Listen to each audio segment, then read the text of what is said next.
मैं परमेश्वर का धन्यवाद देता हूँ इस अच्छे समय के लिए जो प्रभु ने हमें दिया है। सुबह के समय प्रभु के वचन के सामने आने का यह अवसर जो प्रभु ने दिया उसके लिए हम प्रभु का धन्यवाद देते हैं।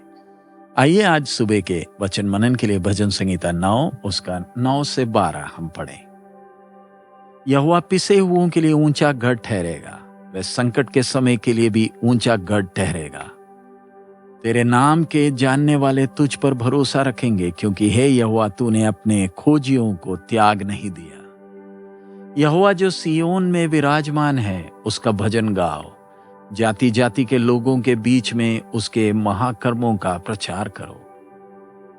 क्योंकि खून का पलटा लेने वाला उनको स्मरण करता है, वह दीन लोगों की दुहाई को तुच्छ को नहीं भूलता। इस वचन में हम देखते हैं कि कैसे दाऊद राजा सर्वशक्तिमान परमेश्वर के सामने अपने आप को नम्र और दीन करता है और अपने आप को असहाय समझता है। बेशक राजा के पास वो अधिकार और सामर्थ है, फिर भी उसके दिल को जरा देखें, हृदय को जरा देखें, वो कैसे प्रभु पर भरोसा करता है। एक समय जब जंगली जानवर उसकी भेड़ को पकड़कर लेकर जा रहा था, उस समय भी उसने प्रभु पर भरोसा किया।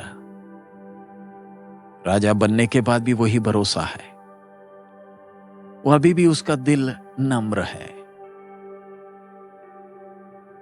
गोलियत का सामना करते वक्त साउल के हथियार भारी होने के कारण वो उठाकर नहीं ले जा पाया, उसका भरोसा उसके परमेश्वर पर था। दाऊद अच्छी तरह जानता है कि परमेश्वर सताए हुओं के लिए शरण स्थान है, संकट के समय वो ऊंचा गढ़ है। जो बलहीन है, जो सताए जाते हैं, उन्हें अपने जीवन में बहुत से समस्याओं का सामना करना पड़ता है, लेकिन एक व्यक्ति का अगर प्रभु पर भरोसा है और उसके शरणागत है तो उसे किसी बात की चिंता करने की जरूरत नहीं। जो व्यक्ति परमेश्वर के शरण में है, दुश्मन उसे कोई हानि नहीं पहुंचा सकता, क्योंकि परमेश्वर ही वो ऊंचा गढ़ है इस दुष्टता भरी दुनिया में, जहां पर दुश्मन के तीर अंदर घुसकर किसी को नाश नहीं कर सकते। जैसे इधर वचन में हमने पढ़ा है, तेरे नाम के जानने वाले तुझ पर भरोसा रखेंगे, क्योंकि हे यहोवा तूने अपने खोजियों को त्याग नहीं दिया। जितना एक व्यक्ति प्रभु का नाम जानेगा, उतना उसका प्रभु पर भरोसा बढ़ेगा। दाऊद राजा और उसका बेटा सुलेमान को जरा देखें, जिसे परमेश्वर ने ज्ञान से आशीषित किया था। दाऊद अपने बेटे से ज्यादा प्रभु को जानता था। उसने चक्कर देखा है कि प्रभु कैसा है, क्योंकि उसके जीवन में तूफान कितने आए।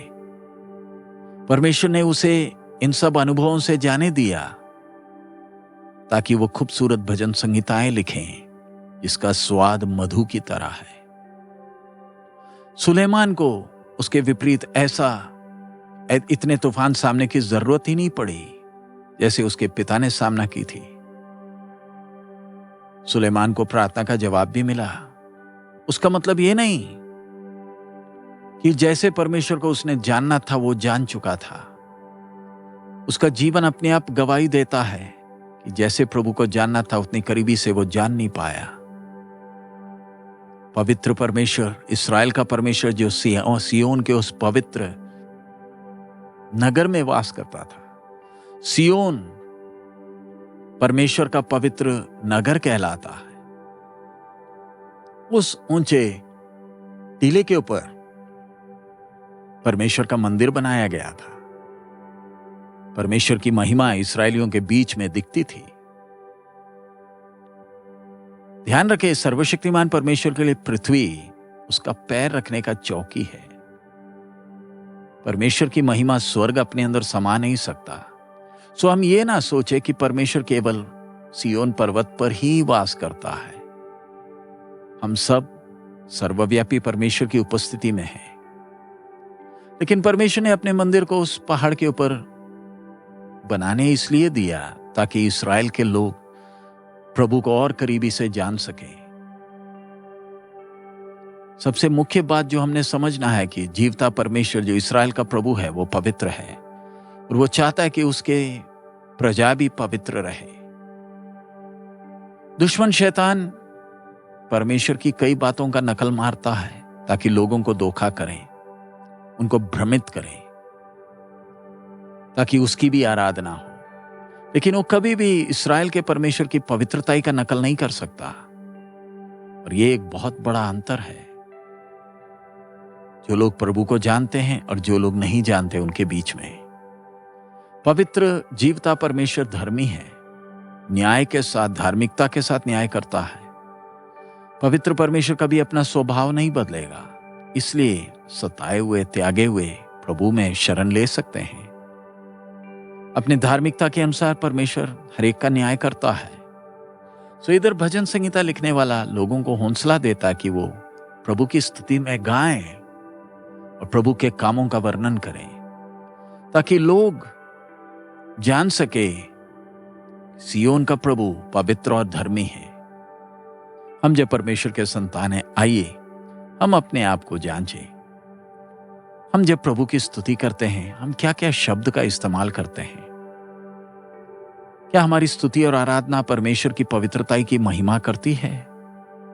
स्वर्ग की आराधना को जरा देखें। जब यशायाह भविष्यद्वक्ता को स्वर्ग की आराधना का दृश्य, जहां पर सेराफीम पवित्र पवित्र पवित्र कहते हैं, जब यशायाह ने देखा, उसका जीवन में कितना बदलाहट आ गया। हमारी स्तुति और आराधना में भी ऐसा ही हो। लालच भरे हृदय से हम प्रभु की आराधना ना करें जैसे अन्य जाति करते हैं। हमारा परमेश्वर का आराधना दुनिया जब देखे वो भी परमेश्वर को जान सके। हम एक जीवित पवित्र परमेश्वर की आराधना करते हैं जो पवित्रता में वास करता है। परमेश्वर लोगों की स्तुति और आराधना का लालची नहीं है। लोगों की आराधना के लिए अपने आप को बदलेगा भी नहीं। लेकिन प्रभु जो धर्मी है, जो पवित्र है, हर काम को धार्मिकता से करता है। सो इस कारण हम जो उसका नाम जानते हैं, आइए उसके पवित्र नाम पर पूरा भरोसा रखें। जो कोई उस पर भरोसा करता है, प्रभु उसे कभी नहीं त्यागेगा। बेशक लगने में वो सताए हुए लगते हैं, जीवन में बहुत सी समस्याएं हैं, लेकिन वो स्वर्ग के उस आनंद को इन समस्याओं के बीच में अनुभव करते हैं, क्योंकि उनका ऊंचा गढ़ उनका प्रभु है।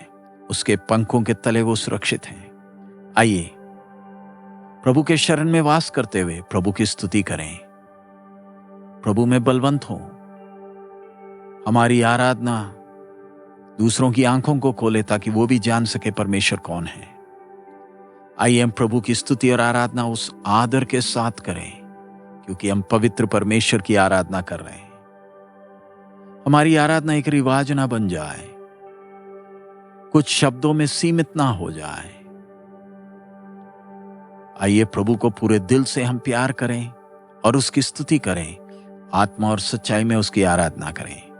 हम जितना प्रभु की स्तुति और आराधना आत्मा और सच्चाई में करते हैं, उतना ही हमारा आत्मिक जीवन बलवंत होता है। हम कितने सौभाग्यशाली हैं, पवित्र आत्मा परमेश्वर हमारे साथ वास कर रहा है, जो हमारी प्रार्थनाओं में हमारी मदद करता है। आइए हम प्रभु को प्यार करें, प्रभु को जानते हुए, प्रभु के स्वभाव को जानते हुए प्रभु की आराधना करें। प्रभु उसके लिए हम एक एक को मदद करें। आइए हम प्रार्थना करें। हमारे अनुग्रहकारी दयालु पिता, हम आपका धन्यवाद देते हैं इस वचन के लिए। प्रभु आपको, आपके स्वभाव को समझते हुए इन दिनों में सत्य और आत्मा में आपकी आराधना करने के लिए हमें मदद कर। प्रभु हम कितने सौभाग्यशाली हैं, आपकी आत्मा हमारे साथ वास करती है। प्रभु तुझ पर निर्भर रहते हुए पवित्रताई के साथ, भय और भक्ति के साथ आपकी आराधना और आपकी सेवा करने के लिए हमें एक एक को मदद कर। तेरी आशीष मांगते हैं। आपने हमारी प्रार्थना सुना, इसलिए धन्यवाद। यीशु मसीह के मधुर नाम से हम मांगते हैं, आमीन। प्रभु हम सबको बहुत आयत में आशीष दे। हमारा प्रभु अति शीघ्र आ रहा है। मारनाथा।